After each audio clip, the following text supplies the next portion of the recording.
another episode of the Empower You Project. Today's guest is going to be Eric Fostro from Body Fit Gym. Eric has been in the industry for 20 plus years. We will be discussing how he got to where he's at, how he opened his gym Body Fit, and the projects he has coming up. This is a very exciting episode for me, as Eric has been my health, strength, and conditioning coach for the last few years and one of my mentors in this industry. So it is my absolute pleasure to introduce. Here we go, Eric. Eric. Je me sens plus... I feel older. I don't know why. You feel older? older? Because I mentioned the 20-year plus vet thing. Is that it?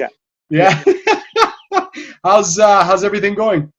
All good. J'attends que les gyms recommencent. Puis, en tout cas, on n'en parlera pas trop de ça, là, mais j'ai mon opinion. Sauf que j'ai hâte que ça recommence. On essaie de continuer d'autres choses. J'ai plein de projets qui s'en viennent en même temps. Fait on travaille là-dessus en même temps. On nettoie le gym. On fait plein de choses. Là. Yeah, I could only imagine. So I kind of wanted to go into this more raw version of Eric Fostro. You know, everybody knows, who knows of you, kind of knows the training background you come with. But I kind of wanted to give like the new and upcoming trainers or people out there who are looking to become the next guru, and I know you don't like to be referred to that way in any way, but kind of like how did you get to where you're at today? Like what were those steps? What were those mountains you had to climb to get there? Because it's not easy. It's not easy to become a trainer, especially a well-respected, well-rounded one. Ben, en passant, je vais le faire en français. Je vais le dire en français parce que c'est plus facile pour moi, mais sinon, l'anglais, ça va prendre 20 minutes de plus. Écoute, j'ai commencé, j'ai commencé à m'entraîner, j'avais 12 ans. Puis après, quand que j'ai continué de m'entraîner, puis j'ai commencé à travailler dans des gyms, j'avais 16 ans. J'avais un petit gym vraiment, là, le pire gym que tu pourrais avoir ou t'entraîner. C'était là. C'est moi qui s'occupais du gym, j'avais 16 ans. Là. Je m'occupais du gym, les programmes. Mais tu sais, j'ai pas commencé comme ça. C'est juste à force d'être là-bas. Je m'entraînais 3 heures par soir, là, vraiment. J'étais tout le temps au gym. Je m'occupais dès qu'il y avait des nouveaux clients, les 2 propriétaires, je me souviens, c'était 2 petits gros, là. Tu sais, ils ont juste investi de l'argent, puis ils voulaient pas se montrer la face là-bas. Fait que c'était moi qui dirigeais, les autres qui étaient dans le bureau. Moi, je m'occupais du gym. Tu sais. Fait que c'était là ma première expérience de gym, puis j'ai commencé à écrire des programmes. Mais tu sais, depuis que j'avais 10 ans, je pense, j'avais toutes les revues Muscle Mag, toutes les Muscle and Fitness, je savais les workouts de tous les gars, le nom de toutes les filles de fitness, puis les gars aussi. Là. Puis je savais leur programme, j'ai fait même leur programme à eux autres. Que j'en ai fait là, des trainings, puis j'en ai fait des conneries là, dans le gym, là, puis des exercices qui sont vraiment comme tweets, là, des affaires que vous pouvez voir, les gym fails. Là. Je veux pas dire que ça m'est tout arrivé, mais j'en ai vu, puis je sais qu'est-ce qu'il fallait pas que je fasse, puis j'en ai eu des accidents aussi. Puis c'est ça, fait qu'après ça, ben à partir de entre 16 puis 18 ans, c'est là que j'ai décidé, genre, que je vais faire je vais mettre ça de la bonne façon. Puis j'ai été faire une couple de conférences, j'ai fait des cours un peu par-ci par-là. J'ai fait le PNCL, le Programme national de certification des entraîneurs. J'avais commencé avec ça, mais même ça, j'étais pas comme convaincu que c'était qu'est-ce que je voulais faire parce que c'était plus la partie dans ce temps-là. C'est pas le même programme aujourd'hui. Là, comme 20 ans. C'était pas le même curriculum de programme. Fait qu'en partant, c'était plus une chose de psychologie, comment embarquer, comment faire des activités avec des groupes. Puis, écoute, ça m'est jamais servi de ça. C'est pas quelque chose que j'ai aimé. Fait que j'ai laissé tomber ça. Puis, j'ai été directement à la source. Puis, la grosse personne, le gros mentor de l'entraînement dans ce temps-là, c'était des gars comme Charles Poliquin, Paul Chek, écoute, toutes sortes de old gang là, qu'il y avait dans ce temps-là. Puis j'ai fait des cours avec Paul Check, mais aussitôt que j'ai été voir Poliquin, c'est là que j'ai... Anyway, on avait un ami en commun, fait qu'on s'est présenté, puis après ça, ben, de faire les cours après ça, j'ai fait tous les cours qui étaient à Montréal. Après ça, j'ai voyagé un peu partout aux États-Unis, j'ai été en Arizona, j'ai fait des conférences avec lui. En tout cas, toutes les affaires qu'il avait faites, tous les articles qu'il avait faits, j'ai lus, j'ai fait les conférences, puis après ça, ben c'est là que j'ai vraiment décidé comme que je voulais faire ça. Fait qu'à partir de 25 ans, c'est là que j'ai décidé, genre, faire ma carrière avec ça. Puis c'est ça. Puis après ça, j'ai travaillé pendant peut-être 10 ans dans un gym de 6 heures le matin à aller jusqu'à 2 heures l'après-midi. Puis de 2 heures l'après-midi jusqu'à 8 heures ou 9 heures le soir, je faisais de l'entraînement privé. Fait que le matin de 6 à 2, mais 1 heure, je faisais le plancher. Fait que je faisais des programmes pour tout le monde. J'étais payé à l'heure. Puis c'est moi qui ouvrais le gym, c'est moi qui s'occupais du gym, le bon vieux Métropolis à Henri Bourassa. Mais pour en revenir un peu en arrière avec l'histoire de BodyFit, c'est que j'ai travaillé dans un gym à Terrebonne qui était le Unigym à Terrebonne sur Monté-Masson. OK? Je ne sais pas si il y en a qui vont s'en souvenir, là, mais c'était le gym qui m'a comme marqué à vie. Le gars qui avait ça, c'était je pense que c'était un biker, je sais pas quoi. Puis encore là, c'est nous autres qui s'occupaient du gym, les autres qui étaient jamais là. Mais c'était débile. Tu sais, quand tu parles d'un tribe, tu sais, on en parlait souvent avec les affaires d'Empower, puis toute la gang pour tes Spartans. Puis c'est ça que j'avais là-bas.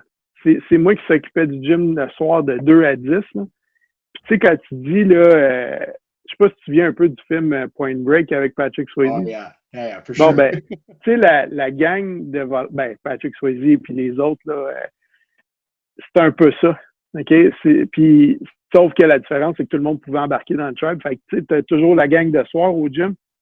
C'était vraiment ça. Puis, tu sais, c'était de l'entraînement, c'était seulement ça. C'était vraiment là hallucinant. J'ai rencontré des gars là-dedans débiles, des gars comme Mike Payette, des légendes québécoises dans l'entraînement. Tu sais, André Charrette, c'était des bodybuilders. Dans ce temps-là, c'était plus l'attrait du bodybuilding dans ces années-là. Il y avait pas trop, j'étais pas trop performant, j'étais plus dans le bodybuilding. Puis c'était vraiment ça. Fait que ce concept-là de tribu, puis de famille, puis de vraiment l'appartenance à une gang, c'est ça que je voulais faire avec BodyFit. Puis je pense que on l'a.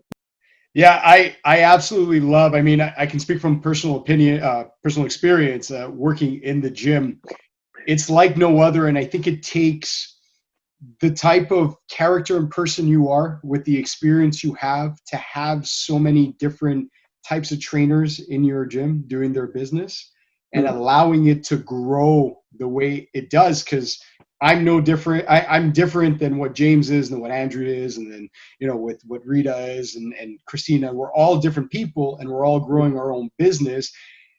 But we're all doing it together, moving in the same direction, just with our own branches. And it's a very special thing. I want to go back to one thing, and I want to shine light on that, the importance in this industry of connecting yourself and finding that right person or the right mentors around you. Like you mentioned, finding Charles. I know for me, you were one of the top primes for me to finally make that switch in my head to realize where I needed to head. And I too had other mentors, and, you know, and that's where it went. So I think that's awesome for people out there to recognize that. Like, you have to kind of attach yourself with somebody who has that education and who can actually mentor you, and not for selfish reasons, to actually make you better. So that's awesome. Thank you for that. So now, being in the game as long as you've been, okay, and you and I and all of us, we constantly get this question: how do you deal with the misinformation that is spread out there. And let's just chop it up to really bad nutrition and training advice. Let's go just down that route. How do you deal with that as a trainer? I let them do their mistakes. Parce que ce qui arrive, c'est que c'est l'expérience que tu vas apprendre. Faut que tu te brûles pour apprendre pas mal plus vite. OK? De là, les conneries que j'ai faites, j'ai appris pas mal plus vite que bien du monde dans le business puis tout. Là. C'est souvent les clients veulent avoir raison parce qu'ils veulent. Puis je dis ça, là, c'est pas pour tout le monde, OK? Mais il y en a souvent qui vont venir, là, puis vous le savez, anyway, là, c'est que vous voulez nous montrer, les clients veulent nous montrer surtout qu'ils savent un peu ce qu'ils font en partant. OK? Fait que puis ça, c'est correct, il y a pas de problème. Parce que vous voulez pas qu'on vous tape sur les doigts tout le temps. OK? Ça, c'est la nature humaine. Puis c'est correct. Maintenant, je dirais, j'ai changé un peu, là, parce qu'avant, j'étais pas mal plus direct, puis j'étais comme non, tu vas faire ça, sinon je t'entraîne pas ou je fais ça. Mais j'ai changé un peu là-dessus. Là, à ce temps, ce que je fais depuis des années, là, une couple d'années, c'est que je vais essayer plus de joindre où est-ce que je peux aller avec le client pour commencer. Parce qu'il y en a qui vont partir avec une façon de penser. Fait que c'est d'essayer de to unlock. Yeah. Cette façon-là. Puis après ça, mais de leur montrer pourquoi. Fait que ce que je fais, c'est que je vais dire, regarde, on parle, mettons, de fasting. Okay? On embarque là-dedans. Là. Ça, c'est l'affaire la plus fun, mais c'est que tout le monde pense qu'ils font du fasting parce qu'ils déjeunent pas. OK, mais regarde, ça marche pas comme ça. Là. Mais c'est ça, c'est de leur montrer, regarde, OK, là, c'est d'expliquer puis d'essayer de. C'est pas eux autres qui essayent de nous comprendre, c'est nous autres qu'il faut essayer de leur faire comprendre. Il y a une différence entre les deux. Là. Yeah, I like that you brought that up because even when I started back in the industry, and I mean, it's only been 7 years for me, I don't want to talk, but even a lot of what I was been showing back then before I met anybody like you or Stefan Kinazol and those guys was all military. Yell, scream, dictate, don't listen, do that stuff. And you can see now all the top trainers now and all the top gurus are kind of moving towards this flexible dieting, flexible training, getting to know the client really, and in my personal experience at this point, I'm getting better results with clients by taking the time. And even if it takes an extra month to get that result, the long lasting term of that pays back like tenfold because it's something that's going to stick rather than something they just did for that moment to wear the bathing suit that one day and it's over. You know what I mean? So I want to touch quickly because you're an author. I know a lot of us know that, but a lot of people out there do not. Your first book was The Strength Code, which was actually my first time that I ever got to know who you were, which helped guide me towards hiring you at the time as my coach. And you just recently released a new book. It was in January called Roll Stronger. Yeah. For Brazilian Jiu-Jitsu. Yeah. So the first one was grappling. Yeah. Sorry. No, go ahead. Your first book was more about how you got to where you are at and your strength training. Yeah, and health habits and nutrition and like more at large. Mais après ça, je l'ai fait en français aussi, le code qui est encore plus poussé. Fait que c'est comme version 2.0 là, de la version anglaise. Puis then Roll Stronger, c'est grappling sports, combat sports, and yep. So ben c'est comme si tu prenais le code, like strength code, and you tweak it up for combat sports, but there's like 12 weeks of programs, like it's all kinds of stuff. But it's more mixing nutrition, training, and rehab for sport specific. Oh, that's fantastic. If anybody wants to order your book, where would they go? Amazon.ca.com. There's a Kindle, there's the old paper print. And You're also a big time writer too, because you also do blogs on ATP as well. You blog for them. ATP and also Strength Sensei. We the old guard, like we're writing like articles on sports training. Like I'm more the combat training guy, and there's Jens and Ryan. Those are like weightlifters. Ryan is more athleticism. Après ça, qui d'autre? There's a new one. Merde, je me souviens plus de son nom. Anne-Marie or something like that. She does more for girls and like nutrition, also hormones. Then there's André Benoît, mon chum, qui est lui aussi la même affaire. Lui, il est dans l'armée. Il est en train de faire des choses au niveau de l'entraînement. We're working on a new certification que je peux pas vraiment parler encore, mais ça s'en vient. Puis c'est tout basé qu'est-ce que Charles a fait avant, plus même Melting Pot. Puis j'ai des affaires qui s'en viennent avec ATP aussi, que ça va être assez réservé pour le Québec. Ça va être le fun. I like seeing that, how, you know, a lot of you guys that took so much and got so much from Charles, now you guys are kind of moving into that spot and trying to keep his legacy and everything he stood for alive, and kind of spread it to the new generation. That's I love that. Eric, I can't believe our time is up already. If clients or people that want to inquire about what you are doing want to get a hold of you, what's the best way to get a hold of you? Facebook, Instagram, Messenger, or just come to the gym. That's it. We're always there. So yeah, and just come say hi, and that's it. And if you want the book, it's on Amazon. Ask me questions. I'm always there for you guys. So I hope we'll have a good summer. I'm looking forward to it. Crossing our fingers that we can all get back out there and start doing the things we love.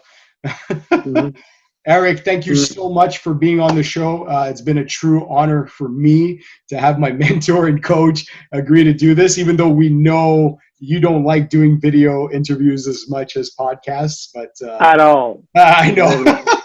So I take it as an honor. So thank you so much for being on the show. And I wish you all the best, and can't wait for us to be back in the gym joking around and doing what we do best.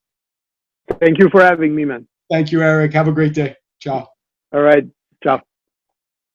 And there you have it. I want to take one more second to thank Eric. Again, he hates doing these video podcasts. So for me, it was an absolute honor and pleasure to have you on my show. I hope to have you back soon. Guys, don't forget to check out www.empoweryouproject.com. You will see all the links to all the shows we have done, plus all the other initiatives we're currently involved in. So don't forget to check out our website, and hope to see you come around for the next episode.